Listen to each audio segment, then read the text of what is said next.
జింబాబ్వేతో జరిగిన మూడో టీ20లో భారత్ 35 పరుగుల తేడాతో విజయం సాధించి 3 మ్యాచ్ల సిరీస్ను 3-0తో క్లీన్ స్వీప్ చేసింది.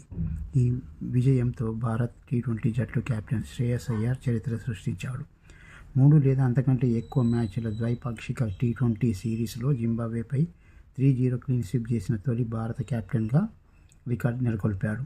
తద్వారా ప్రపంచంలో ఈ ఘనత సాధించిన మూడో జట్టుగా భారత్ నిలిచింది. అంతకుముందు పాకిస్తాన్, ఆఫ్ఘనిస్తాన్ మాత్రమే జింబాబ్వేపై 3 లేదా అంతకంటే ఎక్కువ మ్యాచ్లు టీ20 సిరీస్ను క్లీన్ స్వీప్ చేశాయి. ఇక్కడ ధోనీ కూడా సాధ్యపడలేదు. 2010లో సురేష్ రైనా నేతృత్వంలో భారత్ జింబాబ్వేపై 2-0తో సిరీస్ గెలిచిన అది 2 మ్యాచ్ల సిరీస్ మాత్రమే.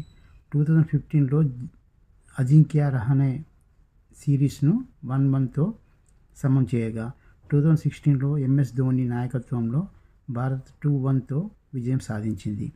2024లో శుభమ్ గిల్ సారథ్యంలో భారత్ 4-1తో సిరీస్ గెలిచింది. అయితే 3 లేదా అంతకంటే ఎక్కువ మ్యాచ్ల సిరీస్ను 3-0తో క్లీన్ స్వీప్ చేసిన తొలి భారత కెప్టెన్గా శ్రేయస్ అయ్యర్ చరిత్ర సృష్టించాడు.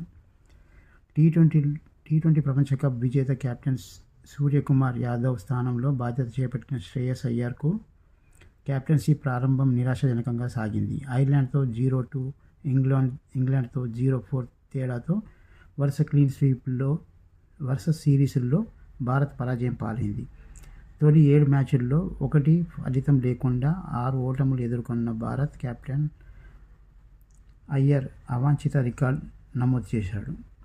అయితే జింబాబ్వేపై 3-0 సిరీస్ విజయం శ్రేయస్ అయ్యర్కు, అలాగే భారత జట్టుకు ఆత్మవిశ్వాసాన్ని పెంచే ఫలితంగా నిలిచింది. రానున్న కఠిన సిరీస్ల్లో ఇదే జోరుగా కొనసాగించాలని భారత జట్టు లక్ష్యంగా పెట్టుకుంది.